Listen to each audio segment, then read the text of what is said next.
Welcome, welcome, welcome. Not two welcomes, three welcomes. How is do two welcomes? What a world. Welcome. I have no idea how this direction this is going to go, by the way, but welcome to the Linen Suit and Plastic Tie podcast. This is the podcast where we dissect and analyze the amazing, the suspendous, the excelsior, the incredible power of storytelling and learn how to harness it to supercharge our everyday lives. I'm Gaurav. And I'm Kevin. This is our second take to the start of this episode because Gaurav started with 3 welcomes rather than 2, which is how our episodes always started. So Gaurav, why 2 instead of 3 welcomes? Have we not always done 2 It's usually 2 welcomes. You're wrong. It's always been 2 welcomes, but not. Yeah. Why not 3 is the question. I don't know. Welcome sounds weird. Welcome sounds better. I don't know. The story. What you want a story? The power of the welcome storytelling. I don't know. It sounds better. You know. I want to be very welcoming, but not too welcoming. Well, there you have it. We are a welcoming podcast, but we are not overwhelmingly welcoming. If this is your first time listening to our podcast, I want you to know that this podcast is about storytelling. If that wasn't clear, we're an interesting podcast doer because while I'm a talker, my sounding of words ain't great.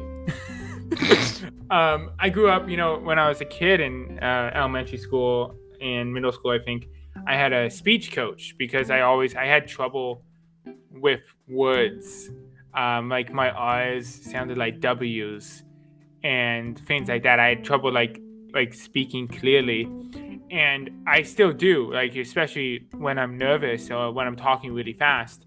I mumble and people have trouble understanding me, which, by the way, is not the best traits for a podcast host. And so I always had like a kind of a trouble with my speech. I had a coach and everything. And your English isn't even your first language. It is a common thing across all language learners, especially kids at a certain age. There is that field in linguistics that specializes in helping kids work through their consonants. Honestly, I just remember having to put my tongue really far back in my mouth, and it always like itching when I was trying to do one of the letters. I don't remember which one, but I still struggle with pronunciation of certain words. So being a podcast host for both of us is a leap. But I think it's an interesting thing when you're in a partnership, when your individual stories kind of intertwine to one combined story, right?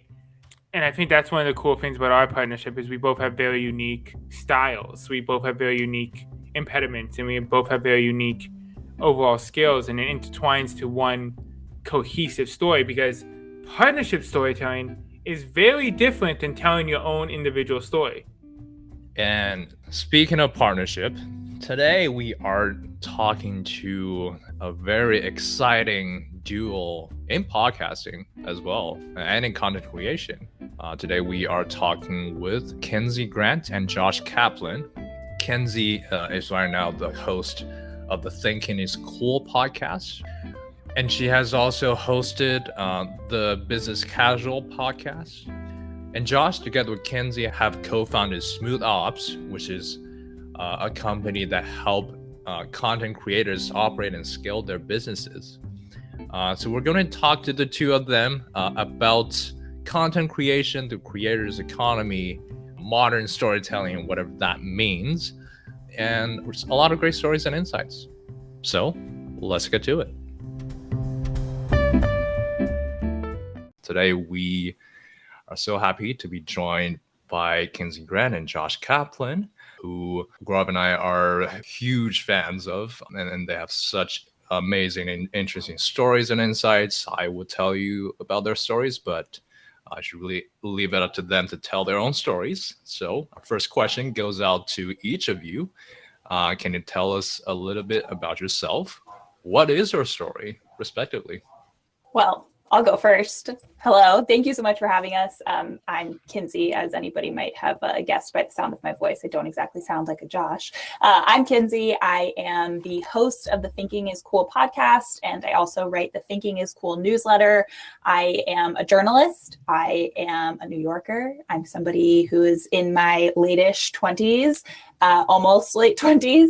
I try to define myself these days based on more than just what I do for a living. That's something that I've focused a ton on over the last year. But right now in my life, what I do for my job has taken a huge priority over everything else, which I think is appropriate at times and during certain seasons of life. So that's why I mentioned Thinking is Cool. I'm also one of the co-founders of Smooth Operations and Creator Services, which I'll let Josh explain just a little bit more. But it's a business that we started to help creators build, scale their businesses and grow in a way that feels really natural, allowing them to do what they do best, which is create great content and tell great stories.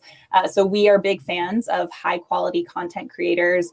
And I love writing, love podcasting, and have been at it now for a couple of years. Josh and I first met when we were at Morning Brew, where I started as a newsletter writer, but eventually built and hosted their first podcast, Business Casual. We did that for about a year and a half together, and then eventually went on to greener pastures here to start our own entrepreneurial journey and take some risks and have some fun doing it. So that's what we've been up to for the past months, building Thinking is Cool, building Smooth Ops, and learning a lot along the way. I'm Josh. I'm Kinsey's friend and co-founder. That's all. I have my own story. Obviously, over the past couple of years, ours has been quite intertwined, which has been very fortunate. Prior to that, grew up in Miami, went to the University of Michigan, knew I wanted to get into business in some sort, but had really no idea. I was just kind of going one foot in front of the other, taking up weird projects and getting into trouble in all sorts of ways, which maybe we'll get to some good stories. But I met the Morning Brew founders at Michigan, ended up there a year after I graduated school, and away we went for this journey. And it's led to a lot of really interesting conversations. I've met a lot of really interesting people. And I think that's really like what I like to do at my core, which is lead these projects, say, that's a crazy idea. Let's see if we can make it real. And that's in professional, that's in personal. I also live in New York City, and we'll get to the good stuff, but that's me right now. Kinsey, what did I miss about myself? You took so much of my origin story. I don't know. You're a Libra or a Leo. What are you again? I'm a Leo. But I think both Kinsey and I are like very early in these ventures. Like the Morning Brew, phenomenal. We're still in the very beginning stages of this Smooth Ops and Thinking is Cool chapter. And there's a lot ahead of us that we're very excited about, that we talk about a lot, that we have a lot of random ideas around. So this is fun to get to talk to people about those things. Yeah, I mean, that's so cool. I love that you guys left Morning Brew and then started two separate startups that both, I'm sure, take incredibly long amount of time, and that's awesome. Kinsey, before we get really deep, I'm curious about what you were saying about not defining yourself by what you do for a living, because that's really interesting. You know, the reason we ask such a vague and overarching question at the beginning is we love to hear how people tell their own stories, because it really tells us a lot about their values. Why have you made such a concerted effort not to define yourself by what you do for a living, and why is that important to you? Yeah, it's something that is new to me, and obviously something that I'm not very good at yet, seeing as I define myself pretty quickly by what I actually do for a living. I worked for 2.5 years for a company that I loved every moment of. I got an incredible experience working at Morning Brew, but it was really time consuming and taxing, and it became so much of who I was, what I did for a living, just by nature, by virtue of the fact that I was spending most of my waking hours thinking about this job, working 6-ish days a week most weeks, building new things. And of course there were enormous benefits that came along with that. But when I left Morning Brew, I kind of found that I didn't know how to define myself. I didn't know who I was outside of my job. And at the time I was 26 years old, and all of a sudden realized realize, what have I been doing for the last 4 years since I've become a real adult? What have I been focused on? What are my priorities? What are my values aside from what I do to get a paycheck every month or twice a month, right? And there's so much more that we can bring to the table than just what we do for a living. Of course, that's a huge part of me. And I'm fortunate enough that I am in a position now where I can do what I truly love, something that I'm very passionate about, and still make a living doing it. But I wanted to be able to define myself outside of those terms, because I think the more emphasis we put early in our careers on our careers impacting who we are as people, the worse we set ourselves up for later in life. I think that we'll eventually all get to a point where what you do is just what you do. It's not who you are. And I want to emphasize that as early and often as possible in my early life, because I think it's really important. And it's also just kind of a reminder to anybody working in the startup world and kind of the startup culture. It's very easy to just define yourself by what you do. And I find myself falling into that trap all the time, right? Like, do as I say, maybe not as I do. But it's important to me. And I think that we are so much more than just our job description. Yeah. And then for Josh, for both of you, but as you build kind of these startups, is that something you really try to ingrain from the earliest levels? Because in the startup world, it's kind of difficult to kind of walk that walk, especially you two have two separate. So as you build this and you build teams, how do you kind of like build that into the narrative, the culture? Boundaries number one, planning number two. We are not building families over here. We all have our own families. We say this when we recruit people at any level. We say this to each other, is that we can be friends, we can be teammates, but this is not some family. Like, I really don't like that narrative that was spun in a lot of different startups, and you read these books and you hear these stories. It's like, that is not what we want to fall down into. And if you work a solid amount of hours consecutively and you're smart about how you spend your time, you can be really, really productive. You do not need to work 8 a.m. to 7 p.m. plus to get things done in this world. You can be a lot more calculated about it. And we have not raised venture money. So we're not having this clock behind us that is forcing us to natural clip. And we're trying to be very mature about that and think with long-term perspectives, and to say this does not need to all happen tomorrow. But if this time next year we have all these things accomplished, we'll all collectively be very happy, and we'll have gotten to have other experiences in this world. And we want to really make that a priority. And I hope if we keep saying it over and over again, we'll actually live true to it. But it's something that means a lot to both Kinsey and I, and Jenny, who's our other co-founder on the Smooth Ops level. And I think we can follow through with it. It's like this biggest crime is our friends that work at ginormous companies, big banks, publicly traded brands, and they think because they're getting paid a nice salary that their company owns all of their time. And we want to fight against that in our own little bubble. Well, I don't know if we'll get to change the entire capitalist structure of America, but for our small teams and the people that we interact with, this is the impact and the lifestyle and the success that we want to define. That's really interesting. Yeah, that whole narrative, like co-workers, teammates, not families, is so important, and especially as this new culture of work-life balance has become so different, especially as we work from home. Kinsey, you mentioned that the two of you were doing business casual for like a year and a half. I can't believe it was only a year and a half. You guys did so many cool interviews. Like, I remember I listened to the first one when it came out with Scott Galloway, because we're huge fans of Scott Galloway. He's a UCLA alum. We have to be. Yes. So you guys worked with a lot of really cool creators. I would love to hear both of you, your favorite storyteller and why. Oh, this is an interesting one. I think over the span of the entire time that I was the host of Business Casual, I did 138 interviews or so. I think it was almost exactly 138. So it's difficult to pick just one. Scott is an obvious callback, just because he is, you think what you want about Scott and his investment strategy or whatever you want to talk about here. But Scott is an incredibly talented storyteller, somebody who is just such an effective communicator. He has these little quips that stick for a reason, right? He has some that he revisits, of course, like we all do, but he comes up with these ideas that are such effective means of communicating a point to somebody, which I think is just really, really admirable and important. But there are so many other incredible storytellers that I got to hear from. I loved talking to, I remember in the early days, Reshma Saljani. She was a great one. There was, Mark Cuban was a great one. A lot of the sharks from Shark Tank were a lot of fun. But I think one of my favorites, which is maybe a little like hokey, but I got to interview one of my favorite college professors, one of my econ professors, about what was going on at the time with the Fed, because he was the person who taught me why all of this mattered. And so I figured who better to explain to the audience why all of this matters than the person who showed it all to me, who taught it all to me in 2014. And that was a really fun experience to kind of go back to my storytelling roots with somebody who was an effective teacher to me.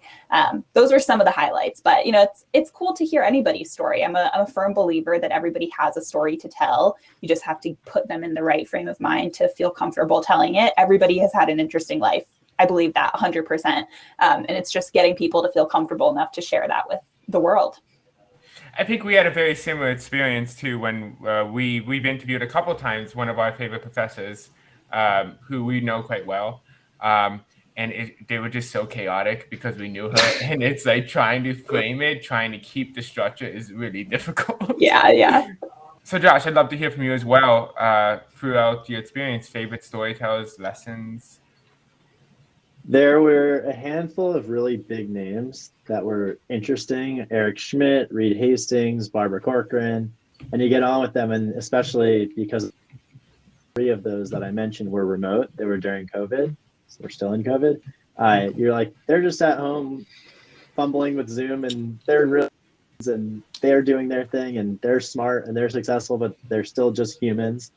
And then sometimes we'd be introduced to somebody that had incredible things to say that I would have never thought to reach out to if it wasn't through our job. Afton Vetchery, who runs Modern Fertility, right? I did that right? Yeah. She had incredible stuff to say. Chef JJ, who is a chef, obviously, he had some really interesting things to say about food in restaurants during COVID as well. The Fat Jewish, who obviously is famous and is just like this caricature of himself, was so giving with his time right before. This was one of our last in-person interviews. And I don't think anybody had ever asked him such specific questions about his business persona. And when Kinsey was getting to the core of that, he became this wealth of knowledge that I never heard him talk about, even though I had seen him on the Netflix documentary, I'd been following him on social, and we were able to uncover this completely untouched side of him that I think us and a lot of our listeners had never seen before. So those are the ones that come to mind as well. And even with the new show, we've been able to talk to a lot of interesting people that might not have like that CEO of publicly traded company title on, but the stuff that we get out of them is like completely mind altering and just can really change your perspective on a topic that you would have never expected to have that perspective on. Yeah, I love those types of stories, especially because, with really successful creators and people forget about how much work goes into that, the consistency, the branding, the partnerships, the entire image, because even especially the silliest ones, we've had some cool creators here and you forget about how much ingenious it is to really be successful, especially in this like hyper world where everyone can be a creator and everyone has access to a camera and TikTok. Yeah, and 138 interviews. Grav and I, we need to step our games up. I wouldn't recommend it. Obviously a great feat, but moving the timeline forward a little bit, we also want to learn about your experience in the Morning Brew. To you guys, what were the unique elements of the Morning Brew's storytelling style that really lent itself to podcasting? What made the show work to your perspectives? I think in the early days, it was a huge approachability play, in all honesty. We had an audience of people, as it grew, the audience, their understanding of business naturally evolved for the core newsletter. As you add in more people, you might add in a lot of people who don't know what inflation means or who don't know who the Shark Tank judges are, right? And I think that what we did really well in the early days was to be that approachable resource for people who maybe didn't know all of this. And if you did, it wasn't boring. It wasn't, redundant. But if you didn't understand, I could ask that one quick question about, okay, can you just explain what EBITDA stands for, right? That was really helpful for people because it made the show approachable from a whole spectrum of backgrounds for listeners. And I think that was important. And it was also just honest. I think when I was 24 when we started the show, so I didn't know a lot about the world around me, and that was totally normal. Like it is not expected that everybody understands everything when they're in their 20s. And so I would ask questions in a way that was honest and transparent. And if I didn't get it, I would ask about it. I would ask the questions that you would probably have as a listener. And I think that was a huge lesson for us in the early days. It's honestly informed a lot of the content that I do today as well. A lot of my work with Thinking is Cool is following natural human curiosity. And I love that is part of my job, that I get to just ask the questions that I think people would find interesting and then write about them and then talk about them on a podcast. So that I think was a big differentiator. And it was kind of, part and parcel of the Morning Brew ethos of being effective and informative, but also just engaging and honest and approachable. And that was a big part of the early podcast, definitely. Only thing I have to add is it was like the Morning Brew ethos was humans. So it's Kinsey coming in every day and thinking about how she can make the show better. Marilyn, the producer, Samir, who is our head of content, Austin and Alex, Neil, the managing editor. Like there were a lot of people that put a lot of effort and love into that show, into forming the tone of it that shone through. Like you talked about how anybody can be a creator, and anybody can technically be a creator because we have the technical ability. We have phones. The hosting platforms are free, the distribution is free, sure, whatever. But to find a group of people that are really bright and really focused on the same thing is what I think is one of the hardest parts right now when it comes to being a creator. I would love to actually take a step back now because, we've talked a little bit about Thinking School. I think because we are listeners of Thinking School, we know a little bit about the show. But I would love to hear the two of you define it. What is the show? What is the goal? I want to hear Josh's answer first for this one, as a person who doesn't write the show. About what the show is? Doesn't write it. Yeah. I'm pretty biased as well. Thinking is Cool as a show is Kinsey's exploration into things that are really impactful and interesting in this world right now, really for us. It is a deeply personal show for Kinsey, about her thinking about things and that journey of her thinking through things, reflecting on her past experiences, thinking about things that are buzzy in the world right now, that might be taboo, or that might be really hard to understand because there's so many moving pieces. I think one of Kinsey's best talents as a journalist is reframing narratives. It's saying everybody's writing about this angle. We all think it's there, but this is what I think is actually going to be really interesting, impactful when we look at it 10 years from now, not just one day from now. I think Kinsey's phenomenal at that. And so this allows her to be her most creative self as she gets to those conclusions and gets to those. Maybe it's just another question. Maybe it's a new thesis point. Maybe it's, I don't know the answer to this, but I feel like I've given it, Kinsey's given it a couple of weeks of production and research. She then puts it into 45 minutes. And after 45 minutes of storytelling, I'm okay with only taking it this far because climate change is so freaking complicated. We're not going to solve it right here, right now. But this is my perspective. So if I get into this conversation with a friend in a couple of weeks, I can give you a much more thoughtful, multi-perspective, multi-angle piece to this. Thinking is Cool is, and as a brand, not just a show, it is how can we have more interesting conversations? What's cool is very subjective, but we felt together, and we had been doing stuff before the show had really launched as the two of us. And it's like, this stuff needs to be talked about. We shouldn't shy away from it. Let's stop telling ourselves the same story at the dinner table every time with our friends. And we want to create a community of people that also feel that way, that want to think about where the world is going. And this is our platform to do that. And it's something that we just naturally really, really like to do. How'd I do? Did I pass? I think you pass with flying colors, and thank you for the compliment. I think it's an accurate description. It's just, these are the issues that I think will be the drivers of discourse for a certain extended period of time. And a lot of it has been born of the fact that, Josh and I are two very much online people, as the saying goes. And I have found myself at certain times over especially the last 2 years, but kind of throughout my working life over the last 4.5, 5 years, you see something that you feel like you have to have an opinion about, right? And so your opinion is colored incredibly impactfully by the first thing that you see on Twitter, the first hot take that you see, the first here's a thread that you see, that then impacts everything that you think about that issue going forward, because you just feel like you have to think something. But I want to step away from that. I want to actively push against that, because I don't think that creates a more thoughtful conversation. I think that just creates this feeling that if you don't have an opinion, then you're uninformed. But really, what's uninformed is forming an opinion based on just the first hot take that you see. Everything is a flash in the pan. And I don't think that that's the way that we get better. I don't think that's the way that we have more thoughtful conversations. I think we need to give ourselves time and space. And I think one of the first things that we talked about when we were building this show is how can we encourage people to step back, look up at the clouds, think twice about something, go touch grass. We always say that is what's so important to make people more thoughtful. And I think a lot of our biggest problems today could be solved by people just being a little bit more thoughtful, about thinking a little harder, about having a conversation and thoughtfully disagreeing with somebody and respectfully disagreeing with people, not just getting into fights in the DMs or on a Twitter feed. What I find really interesting there is kind of you guys have built a couple of shows now together, and you're expanding your show, and you get to play with that interesting podcast format, and you have a startup together. So obviously you two must like each other. Can you tell us a little bit more about how your partnership works as two unique storytellers and blending your vision kind of together to make one central voice?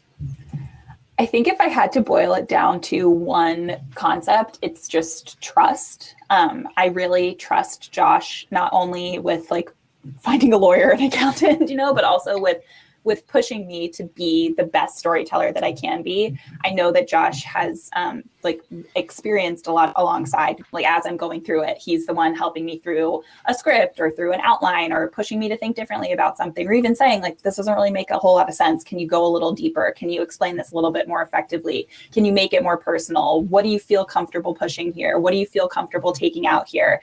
To have that person who is willing to kind of step into the creative process with you is incredible. And I don't think that the show would be as good as it is without having that element of trust, of knowing that this is somebody who's seen me at my best and has also looked at a script and said, hey, you can do better than this. That has been a huge part of the success, I think. And it's not easy to find people that you trust, especially in the content creation realm. It's really personal to give somebody a draft of your work and say all right, tell me what needs to change. So it's important to do that with people who you feel are going to be honest with you. And that's kind of the creative aspect. There's also the idea that Josh and I kind of have what I would consider to be pretty complementary skill sets in terms of creating a bigger business around content. I tend to have these big creative bursts where all of a sudden I have a million ideas, and then sometimes I don't, right? But Josh is pretty steady with all of the business things that he knows how to do that I don't. Josh can do Excel and I don't, but I can look at a blank Google Doc and write a script. Josh and I have what I think to be a pretty good matching set of what I can't do, he can, and hopefully vice versa. Sometimes, not all the time. I don't give away company secrets as easily as Kinsey does. Tell people how we work together. The hell? I don't have much to add to that. I think it's respect as well. Just it takes time. I imagine when other people start companies, they search much longer and harder to find co-founders. I guess partnerships in general. And we had the luxury, again, with Jenny as well, of working together and making mistakes and learning things and getting to know each other. And so it's built on that track record of trust and respect. And I've never doubted Kinsey or Jenny for a second. And that's just I don't know how I would have gotten to that place if I met Kinsey last month or at the beginning of season 1.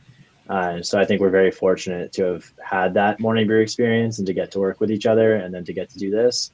So I don't know, I feel very lucky about it. And we check in quite often and we try and talk about things. We disagree a lot, so nothing bubbles up And I think if like we're not on it, yeah, it's just like any other relationship. You have to communicate, you have to do all these things. But we are very intentional about it to make sure that what's good can keep being good. Yeah, that's great. And I think the outcome of that, the relationship of trust and respect, really shows in all these great podcasts, the great content you have consistently created. Also kind of want to go back to what Thinking is Cool is about, because you both talked a lot about, this show being an important instrument for people to have interesting conversations and do so with real thinking involved. So from your creative standpoint, what are the principles of creation and storytelling that you would ingrain into the content you produce to foster this kind of real thinking? What an interesting question. I think that a lot of it comes down to being as authentic as possible. And, from a business perspective, people like people don't like big concepts, right? People can relate a lot better to, I am Kinsey Grant and I don't understand this. Let's go through it together. So I think from a business perspective, it makes sense. It's good business. It's good audience building to be authentic and to be your most authentic self. But I also just think from a actual creation standpoint, from a storytelling standpoint, it's incredibly important to be authentic as well. Like I said before, if you're curious about something, chances are somebody else is also curious about that. And if you approach it from a really honest place of, here's why I'm so interested in this, here's what my personal story was, that might resonate with people just as much as the general blanket curiosity. In an episode that I did about Greek life, I spoke at length about my own experience and, like the traumatic things that happened to me when I was on campus and how that changed my entire worldview. And people got it. People might not have experienced the same exact things as I did, but they had an equivalent kind of experience, or they could really put themselves in my shoes and understand where I was coming from with that. So I think it's really important to, as much as you're comfortable, present when you're trying to effectively storytell. And a lot of that I get to do I do it in the podcast every single week, but I get to kind of test the limits of how deeply personal I want to get with the audience I send 2 newsletters a week through Thinking is Cool. And in my Friday newsletter, it's kind of the space where I cultivate those deeper, more personal ideas about like friendship and like my dog dying. Those are the things that have made me who I am and have made me the content creator that I am, or the storyteller that I am. And to get to share that with people is a huge privilege and something that I really do value deeply. And I think it all is just centered in this idea of like bringing your most authentic self to the internet every single day and having fun and like saying you don't understand something and being kind to other people, even if you disagree with them. Like all of that should be at the core of what we're doing with Thinking is Cool. And I think that it is most days. What I find really interesting there is I kind of hear that cross between, with all your answers, Kinsey, that cross between journalism and business. Because you come from a journalism roots, and then business kind of came through, if I'm correct, through your experience at Morning Brew. That's when you kind of got that business aspect. Can you tell me about how that affects your storytelling coming from a journalism roots? Yeah, I like to still consider myself a journalist 100%. My approach to journalism today has definitely been a lot based on the idea that like journalism itself is morphing and evolving as we speak. The idea that the only way that you can be a journalist is to go work for a newspaper in some small town is really outdated. I think today we have a lot more understanding and a lot more empathy for journalists who want to involve themselves in the story a little bit to an appropriate extent, right? I'm not going to let myself color the story just because that's not good journalism. But I think that approaching it from an honest and open perspective, recognizing that nobody can be completely objective. It's impossible. Journalists will tell you that they can, but they can't. You just can't. But I think owning that and saying, here's my lived experience and here's how it's informing the way that I'm going about telling this story has been really effective. So I'm still a journalist. I just tell my stories in a different way today than I did when I was like a stock market reporter. And I think that's appropriate. I think it's okay as long as you're honest about it. And as long as you're completely transparent with the audience that here's where my opinion is, here's where the news stops and my opinion starts. I think that's totally okay. And then from a business perspective, it's not something I always envisioned myself doing when I was younger. I didn't ever think that I would be, like, I hate saying it, an entrepreneur, but I am, and I love it. And I love building things. And I think that today we are at this really unique point in time where journalists can be business people at the same time. We can build entire businesses around the content that we put our heart and soul into. And I think that that is so incredible. And I want to make the most of that. And I think that's a lot of what we're doing with Smooth Ops, is to help creators take advantage of this unique moment in time and help them to create businesses around what they love doing. And I love to get to be a part of people's experience in doing all of that. And before we do our last segment, I want to turn to Josh really quick. And I want to ask you about Smooth Ops and the creator economy. So can you tell us, what is the creator economy and how is that going to change storytelling in the next 5 to 10 years? Huge question. Massive question. The creator economy is this big transition, I think mostly in media right now, and then we can think about it as internet entrepreneurship second, or the next phase. But we see content creators, YouTubers, podcasters, newsletters, Kinsey included. Kinsey is a creator, even though I still think it's kind of a funny word.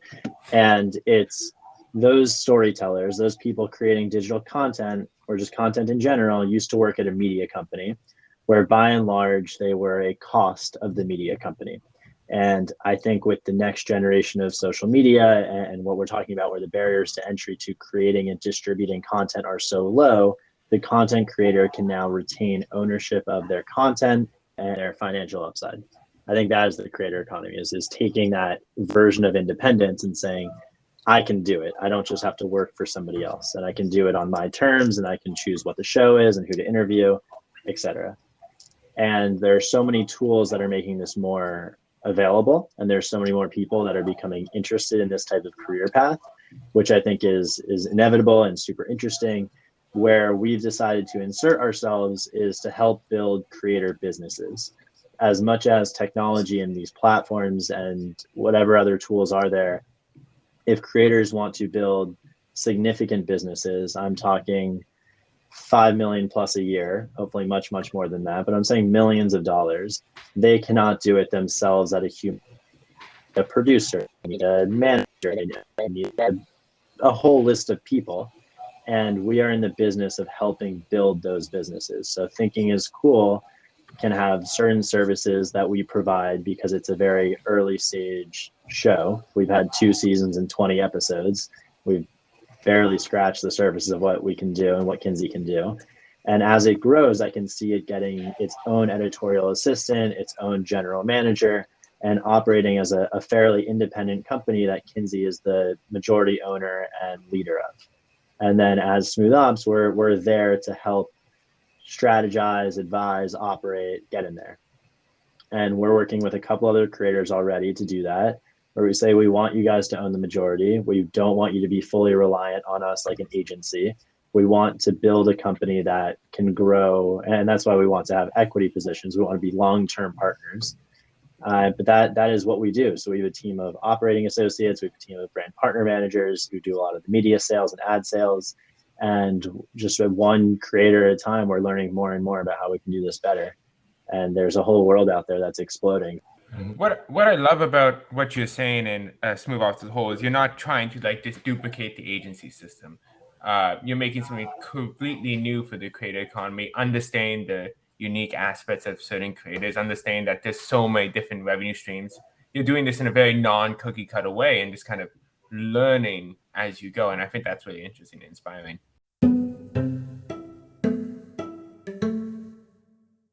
To wrap up every one of our episodes, we have this segment called Suspenders. It works like this.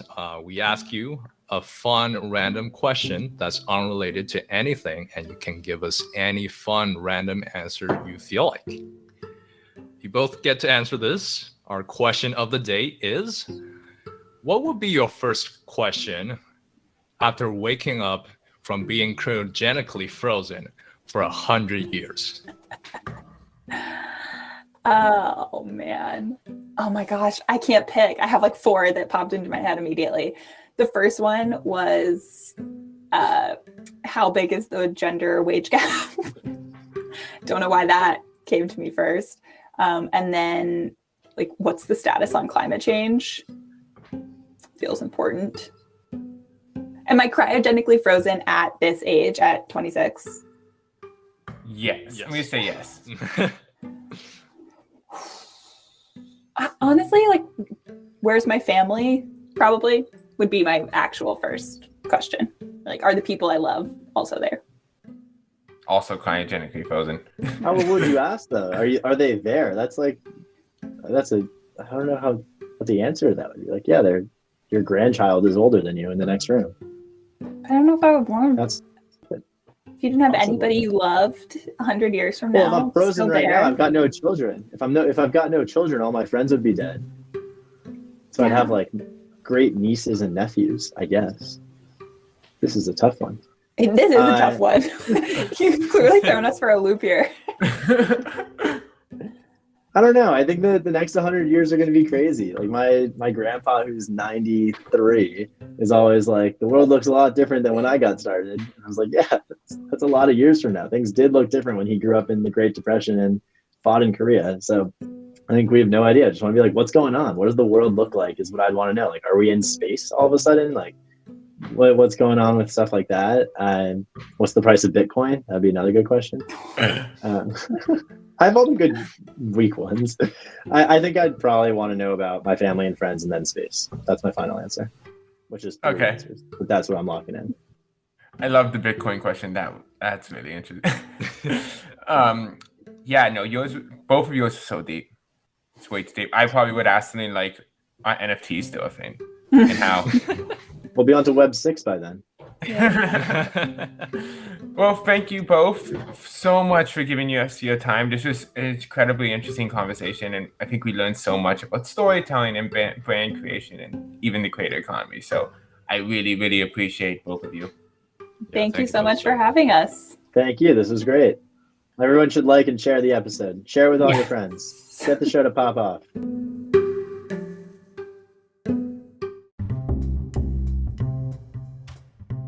Welcome back to Top Hat. This is the part of the episode where we dissect and analyze some of the key learnings we just got from this week's Expert Storyteller. 2022, Season 2, Episode 2, our first episode with 2 Expert Storytellers. It's just a pair of aces today, Kev. Yep.